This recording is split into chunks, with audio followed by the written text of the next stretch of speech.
It's Janmashtami time and we celebrate the birth of Lord Krishna.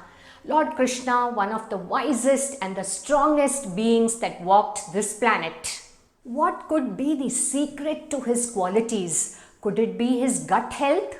Do you remember Lord Krishna's favorite food? He loved probiotics. Namaskarams and welcome back to yet another festival episode of Munch and Mull.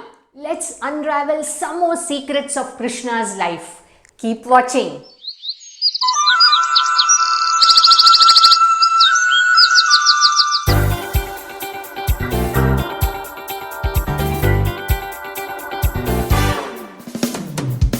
We are all familiar with Lord Krishna's childhood pranks of his stealing curd and butter.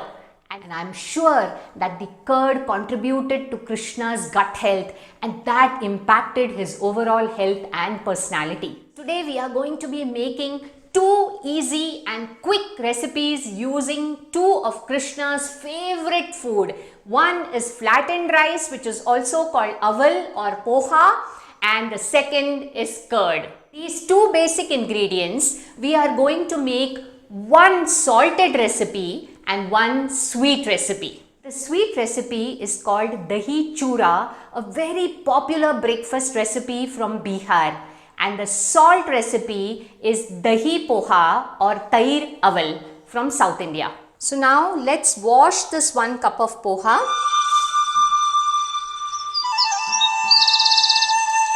After washing the poha, I will just close this for about 5 minutes, and here we are not soaking the poha in water because we are going to be adding curd into this. 5 minutes is over, so now we will collect the poha.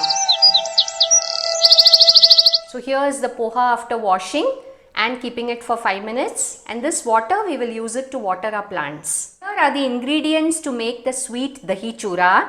Half cup of washed poha, 1 cup of curd or dahi, 2 tablespoons of jaggery.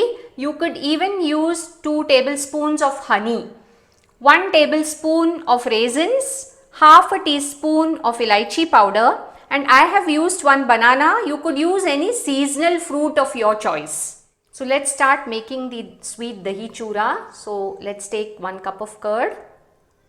We'll add 2 tablespoons of jaggery powder.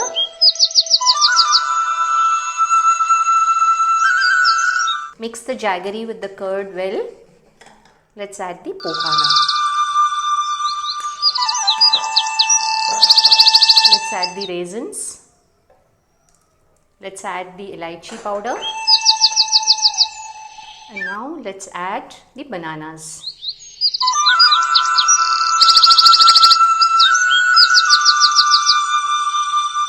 So here our extremely nutritious, healthy, sweet dahi chura is ready.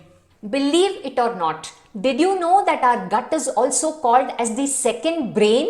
Like the brain, the gut is full of nerves. It contains the largest area of nerves outside the brain. The digestive tract and the brain share many of the same nerve connections. And so many a times, stress and anxiety manifest as digestion related problems.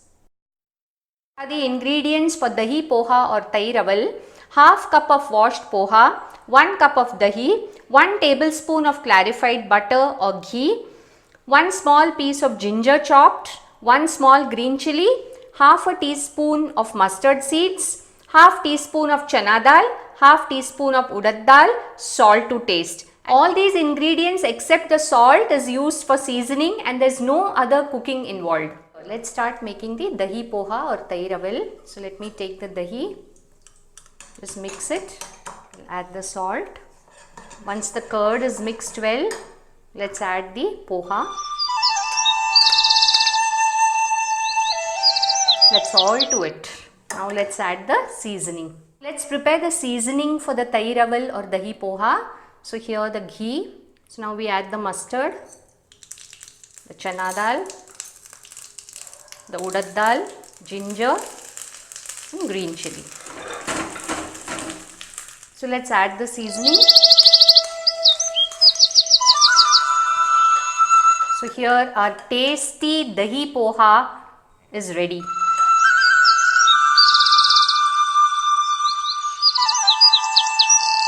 Here I have offered the sweet dahi chura and dahi poha to my Krishna, Lord Guruvairappa, and of course all other deities. Let's see what are probiotics. Probiotics are basically friendly live microorganisms like certain varieties of bacteria and yeasts that are good for our digestive system and offer immense health benefits. The most common groups of probiotic bacteria include Lactobacillus and Bifidobacterium. Why are probiotics important? Healthy gut flora can contribute to weight loss, improved digestion, enhanced immune function, healthier skin, and a reduced risk of many diseases. When antibiotics are consumed to treat bacterial infections, they generally destroy the beneficial bacteria too. So, consuming probiotics helps to re-establish the gut flora. Could there be a link with Krishna's vitality and intelligence and his love for curd? Is it worth mulling over?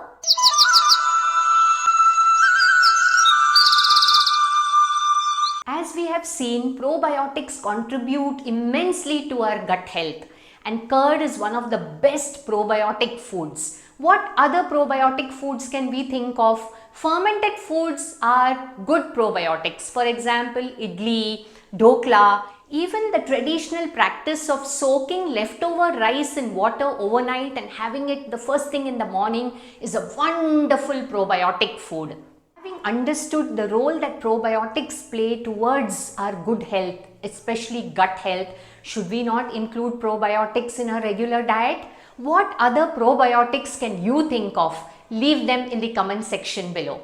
And of course, wish you all a happy Janmashtami.